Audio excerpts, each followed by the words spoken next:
முன்பொரு காலத்துல கோசல தேசத்துல விஷ்ணுவரதன்ற ஒரு ராஜா ஆண்டு வந்தாரு.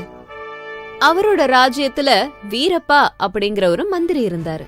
அவரோட சாதுரியத்தாலையும் புத்திசாலித்தனத்தாலையும் ராஜா கிட்ட இருந்து பாராட்டுகளை பெற்றுக்கிட்டே இருந்தாரு. அதனால மகாராஜாவும் வீரப்பாவ எப்பவும் பாராட்டிக்கிட்டே இருந்தாரு. அது மட்டும் இல்லாம அவருக்கு பரிசு பொருட்களையும் கொடுத்துட்டு இருந்தாரு. மகாராஜா வீரப்பாவை மட்டும் இப்படி கவனிக்கிறதால மத்த மந்திரிகளுக்கு அத பார்த்து பொறாம வந்தது. அப்படி பண்றது அவங்களுக்கு கொஞ்சமும் பிடிக்கல.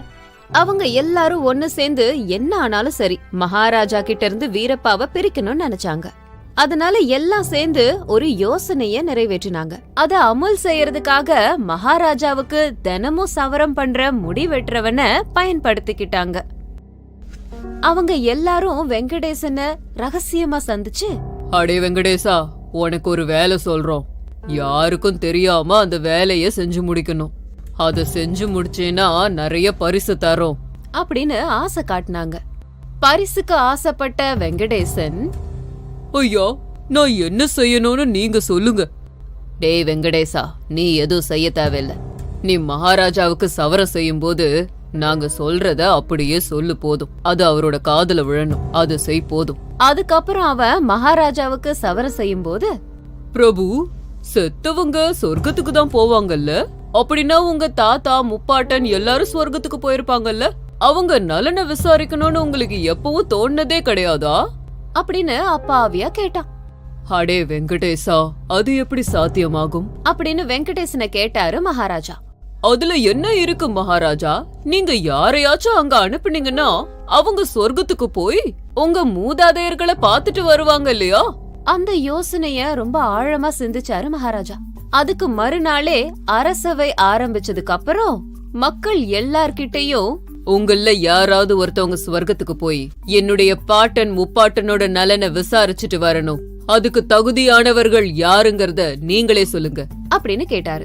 அங்க இருந்த மந்திரிகள் எல்லாரும், மகாராஜா, ஸ்வர்க்கத்துக்கு போக தகுதி உள்ள ஒரே ஒரு ஆள் வீரப்பா மட்டும்தான். அவரை தவிர இந்த வேலைய வேற யாராலையும் செய்ய முடியாது அப்படின்னு எல்லாரும் மொத்தமா சொன்னாங்க.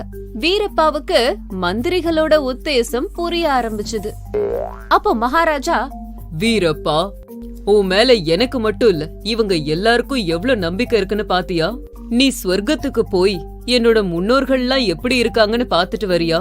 கண்டிப்பா மகாபிரபு, நீங்க சொன்னதை என்னைக்காவது மறுத்திருக்கனா? ஆனா ஸ்வர்க்கத்துக்கு எப்படி போறதுன்னு எனக்கு தெரியாது. இங்க இருக்க பெரிய மனுஷங்க ஸ்வர்க்கத்துக்கு போற வழிய காமிச்சாங்கன்னா போயிட்டு வந்துருவேன். அங்க இருந்த எல்லாரும் சொர்க்கத்துக்கு எப்படி போகணும்னு எல்லாரும் சொன்னாங்க. அப்போ வீரப்பா, மகாராஜா, யாராவது சொர்க்கத்துக்கு போனதுக்கு அப்புறம் திரும்ப வர்றது சாத்தியம்னு சொல்லிருக்காங்களா? ஆனா அதுவும் ஒருத்தனாலதான் முடியும். இறந்தவர்களை கூட பிழைக்க வைக்க கூடிய சாமர்த்தியம் உன்கிட்டதான் இருக்கு. சரி மகாராஜா, நீங்க சொன்ன மாதிரியே சொர்க்கத்துக்கு போயிட்டு வரேன். ஆனா எனக்கு 1 மாத காலம் கெடு வேணும்.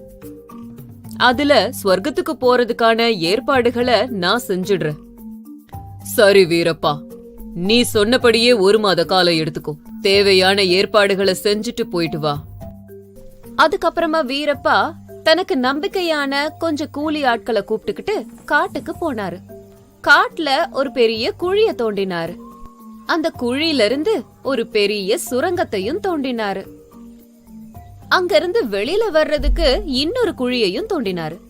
வெளியில வர்ற குழி மேல சின்ன சின்ன குச்சிகளை வச்சு அது மேல மண்ணை தூவி சின்ன சின்ன புற்களை நட்டாங்க. பாக்குறவங்களுக்கு சந்தேகம் வராதபடி சாதாரண நில மாதிரி மாத்தினாங்க.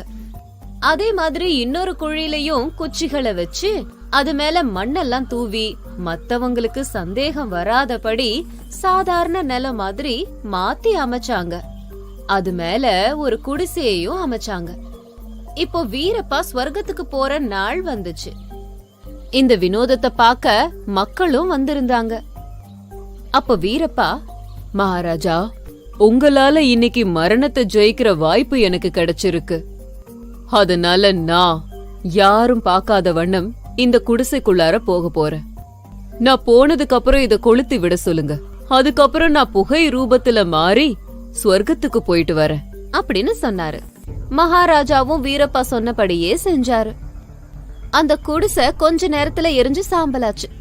ராஜஸ்தானத்துல மீதி இருந்த மந்திரிகள் எல்லாரும் வீரப்பாவோட தொல்லை இதோட முடிஞ்சதுன்னு ஆனந்தப்பட்டாங்க.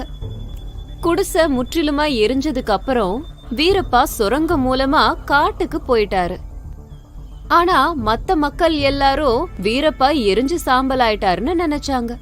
இது இப்படி இருக்கும்போது ஒரு நாள் ஒருத்தர் நீண்ட தாடியோட ஜடா முடியோட பெரிய பெரிய நகங்களோட ஒருத்தர் ராஜசபைக்குள்ளார வந்தாரு.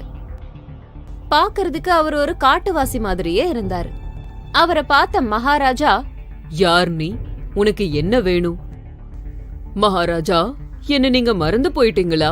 நான் தான் வீரப்பா. சொர்க்கத்துக்கு போய் திரும்ப வந்திருக்கேன். அப்போ மகாராஜா ஆச்சரியத்தோட, வீரப்பா, சொர்க்கத்துல என்ன விசேஷம்? என்னோட முன்னோர்கள் எப்படி இருக்காங்க? மகாராஜா, உங்க முன்னோர்கள் எல்லாரும் நலமா இருக்காங்க. அங்க எனக்கு அவங்க கொடுத்த மரியாதைய என்னன்னு சொல்ல.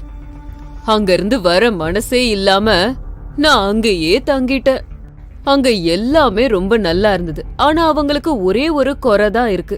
வீரப்பா, என்னோட முன்னோர்களுக்கு இருக்கிற குறை என்ன? சீக்கிரம் சொல்லு. மகாராஜா, சொர்க்கத்துல சவரம் செய்யறதுக்கு முடிவெற்றவன் இல்ல. என்னுடைய கோலத்தை பார்த்தா உங்களுக்கே தெரிஞ்சிருக்கும். உங்க பாட்டன் முப்பாட்டன்கள் சவரம் செய்யாம எவ்ளோ கஷ்டப்படுறாங்கன்னு வார்த்தையால சொல்ல முடியல. உடனே உங்ககிட்ட சொல்லி சவரக்காரன சொர்க்கத்துக்கு அனுப்புறேன்னு சொல்லிட்டு வந்த. இத கேட்ட உடனே சவரக்காரனுக்கு வயித்துல புளிய கரைச்சுது. அதுக்கு மகாராஜா, அப்படின்னா நம்ம வெங்கடேசனையும் அனுப்பி வைக்கலாம். உடனே ஏற்பாடுகளை செய்யுங்கள். மகாராஜா, என்ன மன்னிச்சிடுங்க. தப்பு பண்ணிட்டேன். புத்தி கெட்டு போய் உங்ககிட்ட தப்பு தப்பா சொல்லிட்டேன். வீரப்பா ஐயாவை ஒழிச்சு கட்டணும்னு உங்க மகாமந்திரிகள்லாம் ஒண்ணு சேர்ந்து என்கிட்ட அப்படி சொல்ல சொன்னாங்க அப்படின்னு உண்மையான ரகசியத்தை சொன்னான். உடனே கோபத்தோட உச்சத்துக்கே போன மகாராஜா பொறாமை குணத்தால வீரப்பாவை ஒழிச்சு கட்டணும்னு நினைச்ச மந்திரிகளுக்கு கடுங்காவல் தண்டனைகளை கொடுத்தாரு. வீரப்பாவோட சாமர்த்தியத்தை பாராட்டி அவரை உடனடியா மகா மந்திரியா நியமிச்சாரு.